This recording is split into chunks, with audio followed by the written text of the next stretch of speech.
Coucou à toi, c'est Lorraine, je suis ravie de te retrouver aujourd'hui pour te présenter ma somptueuse manucure d'automne. Mais non, pas du tout, même si j'adore la manucure, aujourd'hui je vais te présenter un magnifique tarot.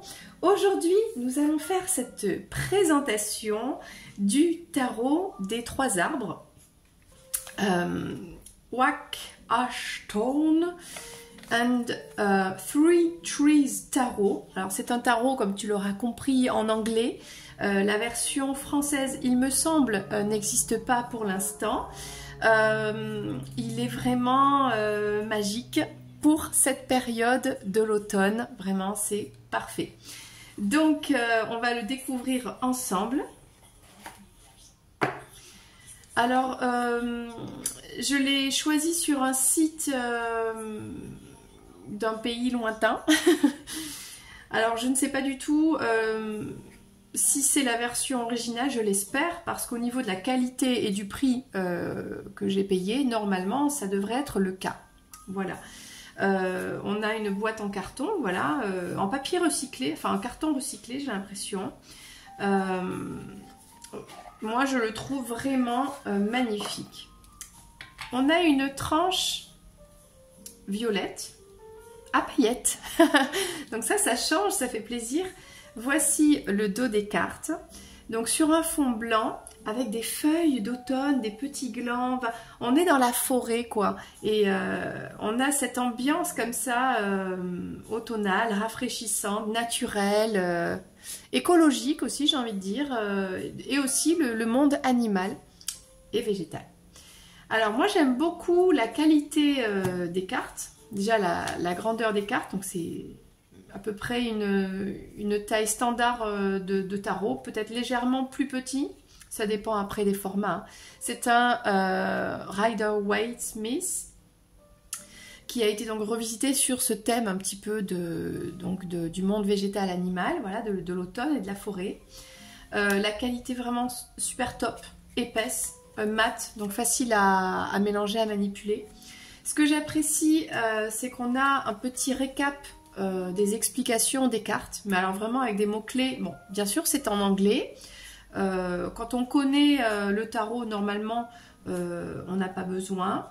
Mais ça fait toujours plaisir d'avoir un petit comeback comme ça sur une petite explication. Sachant que ce tarot-là, si on est débutant, il n'est pas conseillé parce qu'on sort un petit peu de l'interprétation habituelle. On est sur une expression, des motifs vraiment axés sur le monde animal et végétal, de la forêt et de l'automne, comme je disais. Donc on sort un petit peu des représentations habituelles, soit du tarot de Marseille, soit du Rider-Waite-Smith. Voilà, tout simplement. Donc ça, c'est appréciable. En plus, il y a les arcanes majeurs, d'accord? Donc les 22 arcanes majeurs. Et il y a l'explication des arcanes mineurs, avec quelques mots-clés, avec les bâtons. Là, on dit que c'est notre esprit. Les pentacles, qui est le monde matériel. Les épées, qui sont les pensées. Et les coupes, qui sont les émotions. Et tu vas voir, je suis toute contente de te présenter ce tarot qui est tellement mignon. Qu'est-ce qu'il est chou! Après, bon, c'est mignon les animaux comme ça, dans leur état naturel, dans leur espace naturel. Et dans ce tarot, vraiment, il y a des mises en scène tellement naturelles et pures que ça donne envie vraiment de tirer les cartes. Voilà. Donc on va commencer avec les arcanes majeures et on va commencer. Alors est-ce que tu vois bien? Je pense. La première carte, c'est la carte du fou et on a Bambi, on a le petit faon qui court après un petit papillon dans la forêt. Donc c'est toute l'innocence de ce petit faon, c'est tellement chou. La carte du magicien, donc là c'est, si tu vois bien, on a un petit peu tout, on a les coupes, les pentacles, etc. C'est un oiseau, alors j'arrive pas bien à voir, est-ce que c'est un oiseau qui fait son nid, qui est à moitié caché dans les feuilles par ses ailes, etc. Qui est en train de préparer quelque chose, peut-être d'avoir des petits bébés oiseaux, voilà. Donc la carte, elle est un peu mystérieuse et à la fois, il y a de la lumière. Enfin, très intéressant. Vraiment, j'aime beaucoup. La grande prêtresse, j'y arrive, la grande prêtresse. Et bien sûr, c'est une chouette, c'est un hibou. Enfin voilà, elle a la connaissance, hein, elle a le parchemin, elle a tout ce qu'il faut, elle est sur son arbre perché à étudier, un petit peu observer la nuit pendant que tout est calme, dans la connexion avec la lune et tout ça, donc c'est magnifique. On a l'impératrice ici, mais qu'est-ce qu'elle est trop chou. C'est Madame Lapine. Madame Lapine avec sa couronne de fleurs et son sceptre juste ici. Et tous les petits lapins à ses pieds qui attendent un petit peu son savoir, sa grande sagesse, etc. Donc c'est trop mignon. L'empereur ici, c'est un cerf. Donc c'est le papa de Bambi qui est fier, qui veille, il a son sceptre hein, lui aussi, qui veille sur la forêt. Alors évidemment, on n'a pas un couple de la même espèce. C'est la petite constatation que je fais. Mais les archétypes dans les tirages, c'est pas forcément... c'est une énergie en fait, d'accord? C'est pas forcément les couples qui sortent, etc. Ça peut, mais dans ce jeu, je sais que si je vais l'utiliser, eh bien ce sera l'énergie qui va ressortir de l'impératrice ou de l'empereur. Donc les cartes sont majestueuses. Le hiérophante, donc c'est le hibou, voilà, qui est le copain de la grande prêtresse, hein, qui était Madame la Chouette. Donc voilà, j'aime beaucoup, vraiment, c'est tellement bien dessiné, tellement bien fait. Alors ici, les amoureux, c'est un couple de renards qui se câlinent en secret, tranquillement, dans la forêt, avec l'accord un petit peu de tous les papillons autour. C'est très joli, vraiment, très doux, c'est tendre, c'est poétique. Ça donne vraiment envie, comme je disais, d'aller voir toutes ces cartes. Elles sont tellement toutes belles. Il n'y en a pas une plus belle qu'une autre. Elles sont toutes belles, vraiment. Le chariot ici, alors j'ai envie de dire, ici on a deux salles, deux ambiances. On peut avoir un chariot, donc le chariot c'est le fait d'avancer, c'est le mouvement, le temps, on va dire. Et là on a donc un oiseau qui est capable d'aller vite, s'envoler, d'aller, voilà, et un escargot qui forcément, lui n'ira pas très vite, sauf s'il est comme là sur la photo, enfin c'est une représentation, sur la tête ou le dos de l'oiseau qui ira plus vite. Donc ça c'est très sympa. La force ici c'est très intéressant, j'ai l'impression que c'est une belette, un blaireau, je ne suis pas une experte dans ces animaux-là, qui voit le serpent comme si qui allait le mordre, mais qui reste tranquille.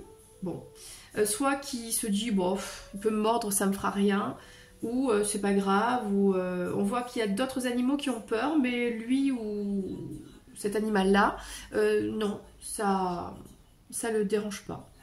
Voilà. Alors, on arrive maintenant à la carte de l'ermite. C'est une carte qui a souvent des représentations différentes selon l'auteur du tarot. Et ici, j'adore. C'est un petit hérisson qui, on dirait qu'il suit une petite fée, une luciole. Voilà, on voit qu'il y a plein de lucioles comme ça dans la forêt qui sombre. Oui, c'est sombre, mais il trouve son chemin grâce à cette petite luciole, ou une petite fée, hein, ça c'est toi qui vois. Et il a l'air concentré, hein, il sait où il va, il est en totale confiance, donc il est pas méfiant, parce que sinon il sera en boule de pique. Mais non, là il est tranquille, donc très sympa cette carte. On a la roue de la fortune, et ici c'est une toile d'araignée, avec, j'ai l'impression qu'on a le nord, le sud, enfin toutes les directions. Et la chouette qui veille à ce que l'équilibre soit là. Donc c'est très sympa. La justice ici, ce qui émane de cette carte, c'est ce loup qui est majestueux, qui donne cette impression de droiture. On a ici le sens du respect, du devoir. Il est magnifique ce loup, vraiment. La carte du pendu ici donne une autre interprétation. C'est une petite, alors je sais pas, gerboise, je sais pas comment ça s'appelle, une petite souris des champs de la forêt quoi, qui est un petit peu affolée de la tempête et qui peut pas trop se mettre à l'abri, qui trouve une fleur comme ça qui grimpe et qui reste un petit peu là le temps que la tempête se calme. Et on voit qu'elle est un peu affolée, elle n'est pas très en forme, quoi. Mais ça donne vraiment une interprétation à la carte 12 du pendu. Je trouve qu'on est dans quelque chose de juste ici. C'est le fait de rester là en attendant que l'orage passe. C'est ça en fait, hein. C'est temporaire. La carte de la mort ici, donc c'est Madame Lapine ou Lièvre, hein, on a de belles oreilles là. Qui regarde un petit peu les papillons, qui est tourné vers le divin, quoi, vers le haut. Peut-être qu'il se pose des questions, il y a quelque chose qui se passe dans cet animal. C'est vrai que c'est sombre, mais les papillons amènent ce côté un petit peu de pureté, de lumière dans la carte. Alors la tempérance, quelle douceur dans cette carte. On a maman cygne ici, enfin je dis maman cygne parce que je ne sais pas si elle a des petits. Enfin on sent que ce cygne protège. J'ai l'impression qu'on a deux coupes ici. Est-ce que c'est des coupes d'amour? Est-ce qu'il y a des petits cachés dedans? Je ne sais pas, mais il y a ce côté, oui, il y a la tempête, les eaux qui s'affolent, mais il y a ce signe qui protège quelque chose de beau. Et ça c'est chouette, dans cette forêt qui est un peu sombre, il y a toujours un peu la tempête là, pour l'instant. Alors, la carte du diable, très intéressante cette carte. On a cette race de papillons, je crois que c'est un, comment ça s'appelle, un papillon sphinx, je ne sais plus ce que c'est, un gros papillon de nuit là. Et on a toujours, en rapport avec tout à l'heure, la carte des amoureux, c'était donc le renard et la renarde qui se faisaient un câlin. Et là, on les retrouve dans cette même situation. Sauf que là, ils sont enchaînés à des ronces. Ils ne peuvent pas vraiment se câliner. Il y a beaucoup de mauvaises herbes. Enfin, voilà, il y a quelque chose qui empêche. Je trouve que l'interprétation est très intéressante dans ce jeu. Alors la tour ici, bah oui, c'est un arbre de vie, hein, de vie animale, qui est frappé par la foudre, donc forcément, tous les animaux, les oiseaux, tout ça, tout le monde s'enfuit, quoi. Et en plus, quand on regarde au niveau des racines, il est vraiment au bord du précipice, il est prêt à s'écrouler, quoi. Hein. Là, c'est la méga tempête, et puis il faut vraiment partir loin de cet arbre et en trouver un autre pour refaire sa petite famille, son petit nid douillet, quoi. Voilà.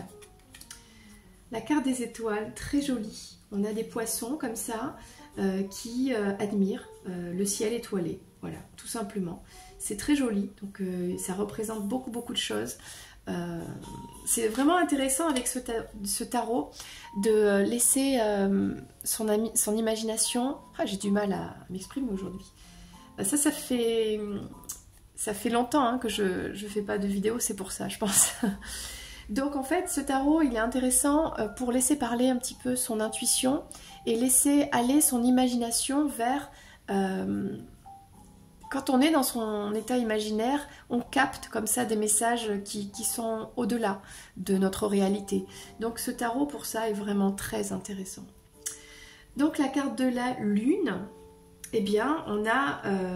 un écureuil, ou deux écureuils, on a deux queues ici qui dorment. C'est le côté un peu sommeil. Alors c'est pas la vraie lune du ciel, c'est je sais pas trop ce que c'est d'ailleurs. Pour moi c'est, je ne sais pas, c'est quelque chose dans la nature qui fait que ils se mettent à l'abri dans quelque chose qui est rond. C'est la rondeur, peut-être c'est les cycles. Il y a le côté un peu la féminité, il y a ce genre de choses, donc très joli. Le soleil, donc ça très sympa, c'est un oiseau qui est allé chercher des fleurs et qui affronte la pluie, mais qui sait très bien que ça va se calmer puisqu'il y a le soleil qui arrive juste derrière, donc vraiment très jolie carte. On arrive sur la carte du jugement. Quand je vois cette... Pour moi, c'est une colombe qui s'envole, qui s'élève avec tous les papillons, enfin voilà, vers le ciel étoilé. Il y a quelque chose de très spirituel là-dedans. La colombe, les anges, l'esprit, la kundalini, tout ça, c'est un petit peu la même chose ici pour moi. Et dernière carte des arcanes majeurs, la carte du monde. Et ici, le monde, bah, qu'est-ce que c'est? Le monde, c'est une maman avec son petit bébé. Alors là, il y a une boule étoilée. Est-ce que c'est de la nourriture? Bon, je ne sais pas trop. Mais la carte, en fait, leur monde, c'est leur énergie, c'est leur amour. Voilà, c'est comme ça que je le vois. C'est vraiment très chouette. Et alors, magie, dans ce jeu, il y a une carte bonus qui est la carte des possibilités. Dans les possibilités, on a une créature. Jusque-là, on était assez réaliste dans la forêt. Et là, on a une créature un peu plus de légende, puisqu'on a un dragon qui entoure comme ça un renard. On retrouve un peu les personnages de ce tarot. Avec le dragon, on a l'écureuil, on a le corbeau, enfin les oiseaux, etc. Donc, suivant le tirage, à voir ce qu'on peut faire de cette carte. On enchaîne avec, bah là on va prendre les pentacles. Les pentacles ici, voilà on ne voit pas. Ah si, il y a une petite pièce dans la fleur. Ça c'est l'as des pentacles. Donc c'est un lapin qui observe cette petite fleur avec la pièce dedans.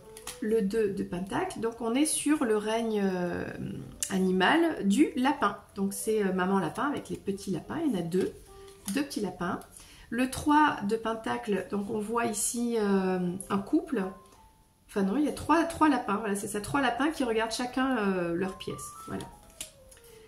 Le 4 de pentacle est assez drôle. Voilà, le 5 de pentacle, donc c'est vraiment ce côté, la tristesse, le manque, etc. Voilà. C'est très bien représenté, c'est très bien imagé. Donc le 6 ici, avec un échange avec des oiseaux. Le 7, on a un petit lapin endormi, avec plein de pièces autour. Le 8 de pentacle, c'est le lapin qui va chercher les pièces qui sont dans l'arbre. Un arbre qui fait pousser des pièces d'or, ce serait formidable. Hein. Le 9 de pentacle, donc on a ce lapin qui regarde pour aller plus loin, plus haut. Le 10, on a toute la famille lapin réunie.